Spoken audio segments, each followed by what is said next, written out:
मैं फिर वो 3-4 महीने के बाद वो कोचिंग इंस्टीट्यूट ही शट डाउन हो गई। टाइम में ही था कि यार बैकलॉग इतने सारे बन गए। अब मेरे को ऐसा था कि यार जनवरी जेई मेंस का attempt is gonna be my first and last attempt of my JEE. सवाल मेरे सामने है, पेन मेरे सामने हाथ में है, बट मेरा दिमाग मेरे को पेन चलाने ही नहीं दे रहा है। सो या माय नेम इज अंकित प्रीतम, मैं आसनसोल वेस्ट बंगाल से हूँ। इस वीडियो से पहले आपने मुझे बहुत सारे जगहों में देखा भी होगा, जैसे कि पीडब्ल्यू रिजल्ट सेलिब्रेशन में राजवंश सर ने जिस लड़के को वॉच दी थी। ये इसलिए दी है क्योंकि जब तेरे को बहुत मेहनत करनी हो ना तो घड़ी कोई भी घड़ी मत पहनना। पंकज सर की लक्ष्य रही 2027 वाली बैच में। और डिसिप्लिन में यहाँ पे कुछ बोल दूंगा तो वो सिर्फ एक एक्सट्रिंसिक मोटिवेशन की तरह काम करेगा। और पंकज सर के साथ क्रिकेट भी खेलते हुए बहुत सारी जगहों में आपने मुझे देखा भी होगा पहले। सो इस वीडियो में मैं मेनली बात करने वाला हूँ कि मेरी 2 साल की जेई जर्नी के बारे में। सो स्टोरी को स्टार्ट करने से पहले मैं सबसे पहले अपने रिजल्ट्स को दिखा दूँ। जैसे ये मेरा है सीबीएसई 2026 का रिजल्ट। ओवरऑल मेरी परसेंटेज जो बनी थी डेट इज 92.6 परसेंटेज ओवरऑल मेरी बनी थी। नेक्स्ट मेरी जेई मेंस की रिजल्ट ओवरऑल, जैसे आप देख सकते हो कि लाइक मेरे जेई मेंस फर्स्ट अटेम्प्ट में 99.939 परसेंटाइल बनी थी। सेकेंड अटेम्प्ट में उतना मैंने ध्यान नहीं दिया था, 99.916 काइंड ऑफ बनी थी। Overall percentile 99.939, getting an all India rank of 1050। Then मेरी जेई एडवांस का रिजल्ट, ये था मेरा स्कोर ओवरऑल पर मार्क्स आए थे मेरे 171, getting an all India rank of then 3101। सो अगर अपनी 2 साल की जर्नी को मैं थोड़ा सा सम अप करके आपको बताऊं कि ओवरऑल मेरे साथ क्या हुआ और मैं हूँ कौन। सो अगर इनिशियली बात करी जाए तो 10th ख़त्म हो गई। 10th ख़त्म होने के बाद यार 2 ऑप्शन थे, दोनों में मेरे मैथ्स और बायो में मेरे को जितना याद है मेरे दोनों में ही 99 आए थे आईसीएसई बोर्ड में। तो यार ऑप्शन था कि मैं नीट भी ले सकूँ, जेई भी ले सकूँ। सो लाइक फिर मेरा मन ज़्यादा मैथ्स में था, तो फिर मैंने मैथ्स ले ली और फिर जेई की तैयारी में लग गया। सो अगर 11th के स्टार्टिंग में बातचीत करी जाए तो मैंने यूट्यूब में राजवंश सर की कुछ वीडियोस देखी थी और कहीं ना कहीं उनके बारे में ज़्यादा फिर पता चला। और फिर मैं 11th के स्टार्टिंग से मैं पीडब्ल्यू ऑनलाइन से जुड़ चुका था। मैं वो अर्जुना जेई 2025 मेरा बैच था जो मैंने लिया था सबसे पहले फिजिक्स। मैं सबसे पहले वहाँ से फिजिक्स पढ़ना चालू किया था। देन कहीं ना कहीं I got enrolled in an offline coaching institute जो कि मेरे शहर से बगल में था। लाइक मैं आसनसोल में था और मेरा शहर वो कोचिंग इंस्टीट्यूट दुर्गापुर में था। यूज्ड टू ट्रैवल बाय बस। स्टार्टिंग में कोचिंग का नाम तो नहीं ले सकता, बट इतना बता सकता हूँ कि लाइक कोचिंग इंस्टीट्यूट एफ था और पढ़ाता था आईआईटी जेई के लिए। इतना नाम काफ़ी है बताने के लिए। अगर मेरी ऑफलाइन इंस्टीट्यूट के बारे में बात करूँ तो कहीं ना कहीं वहाँ पे इनिशियली तो बहुत ही ज़्यादा सेटबैक्स हुए थे। मेरे फिजिक्स के फैकल्टी छोड़ दिए वहाँ पे, तो फिर फिजिक्स का वहाँ पे झमेला होने लगा। केमिस्ट्री और मैथ्स के क्लासेस सिर्फ होती थी, वो भी कुछ एज सच कुछ खास मेरे को बेनिफिशियल नहीं होता था। वो वहाँ पे कुछ रेगुलर टेस्ट नहीं होते थे, कुछ एज सच बैच टाइप का चीज़ नहीं था। बस एक बैच में भर दिया, बस पढ़ाई हो रहा था। एज सच मेरे को कुछ वहाँ पे बेनिफिट नहीं हुआ। 3-4 महीने मेरे वहाँ कोचिंग इंस्टीट्यूट में थोड़े से टाइम वेस्ट ही मैं कहूँगा। मेरे को कुछ समझ में भी नहीं आ रहा था क्या करूँ मैं। फिर वो 3-4 महीने के बाद वो कोचिंग इंस्टीट्यूट ही शट डाउन हो गई। मेरे को फिर घर ही वापस आना पड़ा। तो ओवरऑल 11th का स्टार्टिंग तो एक सेटबैक था। बहुत ज़्यादा होप्स थोड़े से कम हो गए थे कि होगा या नहीं होगा। अब ऑफलाइन से कम्प्लीटली ऑनलाइन में शिफ्ट हो जाना में अंतर तो था, बहुत ज़्यादा दिक्कतें भी हुई इनिशियली में। लेकिन यार मेरे को ऐसा कुछ फ़र्क नहीं लगा कि यार जैसे पढ़ाई कहीं से भी करो, ऑफलाइन ऑनलाइन से एट दी एंड तुम्हें पढ़ना है, तुम्हें ही सारे सिलेबस ख़त्म करना है। तो मेरे को ऐसा कुछ फ़र्क नहीं पड़ा। मैं जैसे सेल्फ स्टडी, मैं ऑफलाइन भी जाता था ना यार, तो मैं सेल्फ स्टडी में ही ज़्यादा फोकस था। और ऑनलाइन आ गया तो सेल्फ स्टडी इंपॉर्टेंट होती है, तो मेरे को उस पॉइंट ऑफ व्यू से तो ज़्यादा दिक्कत नहीं है। लेकिन मेन दिक्कत आई कि यार अब मेरे को सब चीज़ मैनेज करना है। क्लासेस होंगी, टेस्ट होंगी, सारी चीज़ें होंगी। अब मेरे को उस पर पूरा अपना दिनचर्या मैनेज करना है कि यार मैं कैसे करूँगा। नेक्स्ट चीज़ अगर मैं दिक्कत के बारे में बात करूँ ना यार, वहाँ पे मेरा केमिस्ट्री और मैथ्स का सिलेबस के कारण ना मेरा खुद का सिलेबस जो ऑनलाइन अर्जुना में कर चल रहा था ना, उससे बहुत ज़्यादा पीछे हो गया। मतलब मेरे बहुत सारे बैकलॉग्स बन गए वो 11th का एंड में आते आते।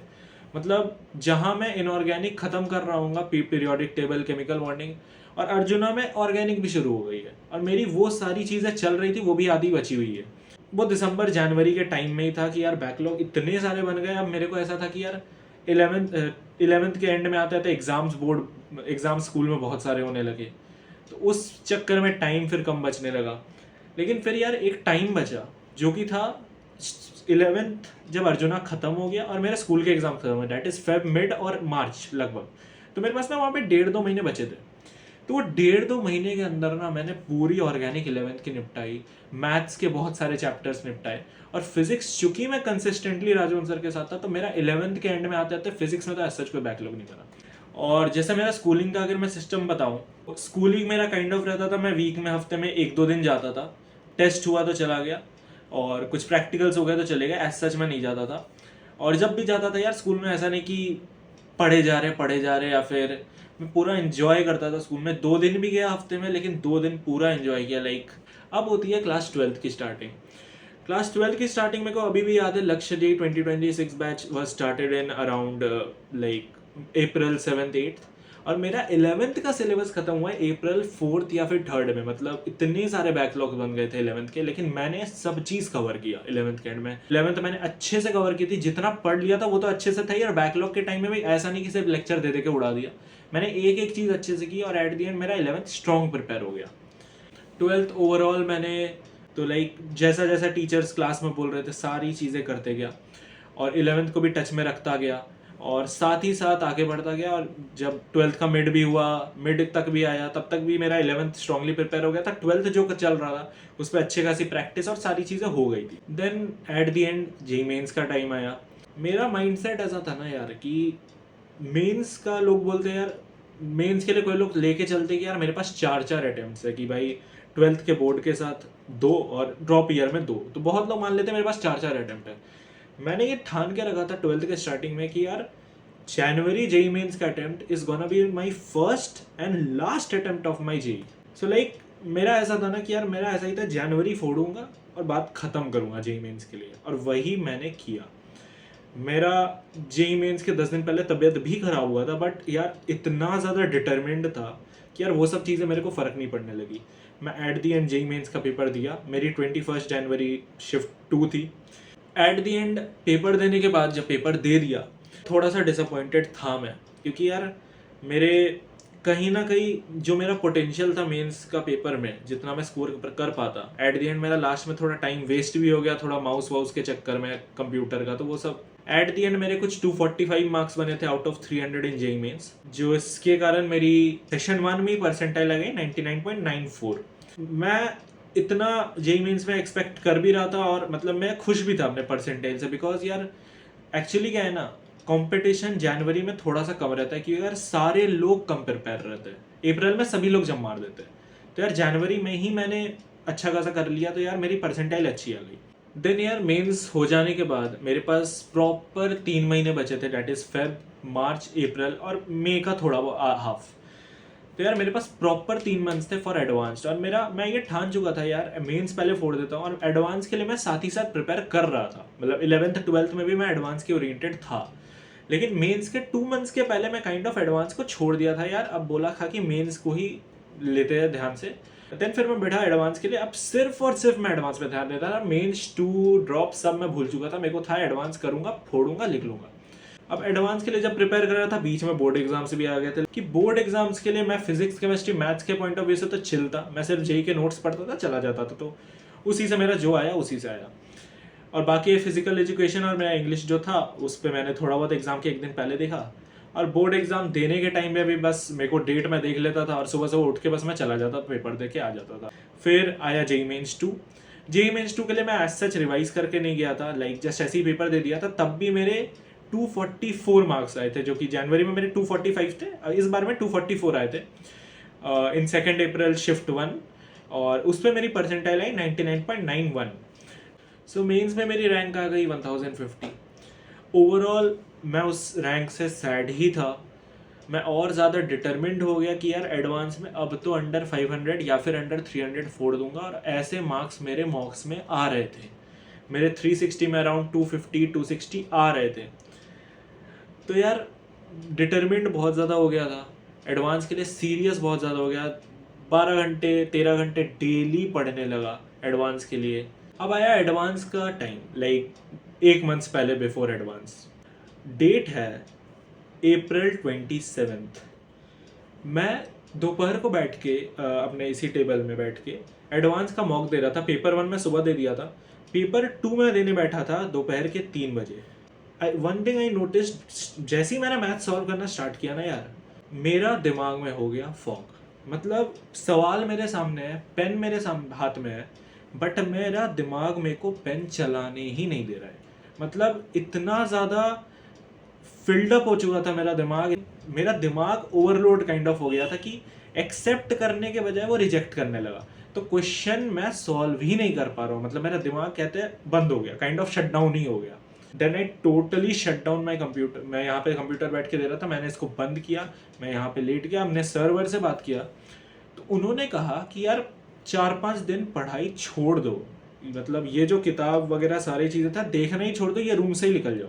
तो मैंने जैसा उन्होंने बोला 4-5 दिन पूरा पढ़ाई छोड़ दिया, मतलब एडवांस के 10 दिन पहले ये सब बात कर रहा हूँ। अब एट दी एंड 5 दिन ब्रेक लेने के बाद सिर्फ और सिर्फ 10 दिन बचे थे मेरा एडवांस के लिए। डेट है अराउंड May 5, मेरा 17 मई को पेपर था। मेरा सिलेबस सारा ऑन पॉइंट खत्म हो चुका था। जो चैप्टर्स जो नहीं थे मेंस में, जैसे पॉलीमर्स वगैरह, वो सारी भी खत्म कर चुका था। एट दी एंड 10 दिन के एंड में वो फ्लो भी मेरा ब्रेक हो चुका था, जो मैंने इतना मन से बनाया था। वो एट दी एंड 10 दिन के अंदर रिवाइज करके जितनी भी चीज़ें थी मैंने सोच के रखी थी यार मेरे को देख के जाना है पेपर के पहले, और ओवरऑल जो शॉर्ट नोट्स बनाए थे, ओवरऑल जो नोट्स बनाए थे, सारी चीज़ें देख के गया। सो फाइनली द दिन आया 17 मई 2026, मेरा जेईई एडवांस का पेपर।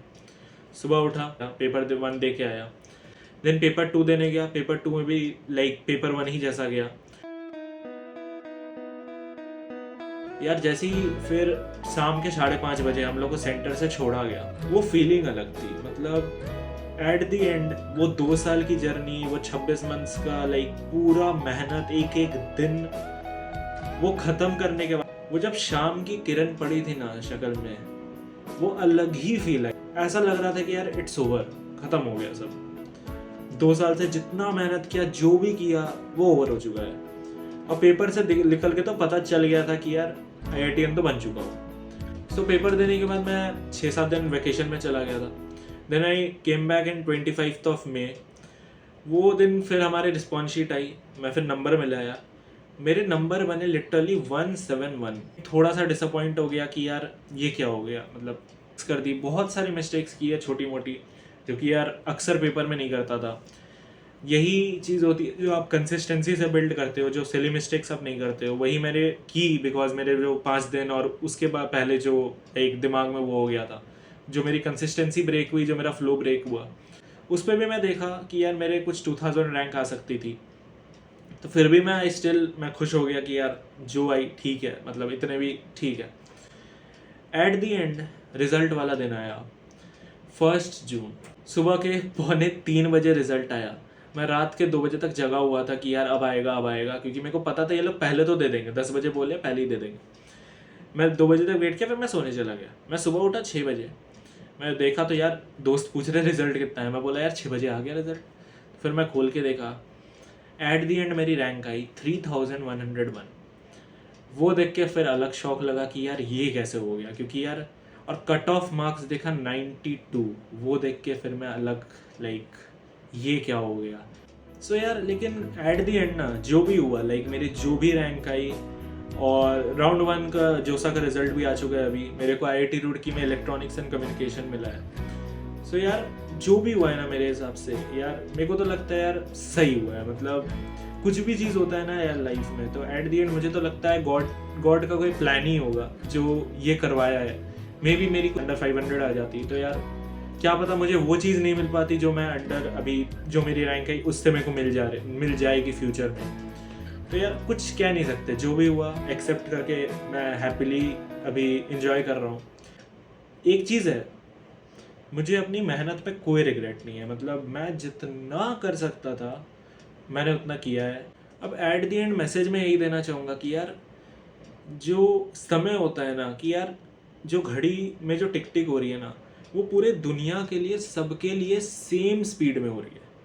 अब कोई उस समय का यूटिलाइज करके कुछ मेहनत करके कुछ फोड़ेगा, या तो कोई टाइम वेस्ट करके उस पूरे समय को गवा देगा और फिर बाद में रिग्रेट करेगा। और खेल बस मेरे हिसाब से तो मैच्योरिटी का है। जिसको मैच्योरिटी है, जिसको परसिवरेंस है, जिसको लाइक भूख है, उसके लिए ये एग्ज़ाम या फिर कोई भी एग्ज़ाम, जेई नीट कुछ भी हो, उसके लिए ये सब एग्ज़ाम बहुत छोटी चीज़ है।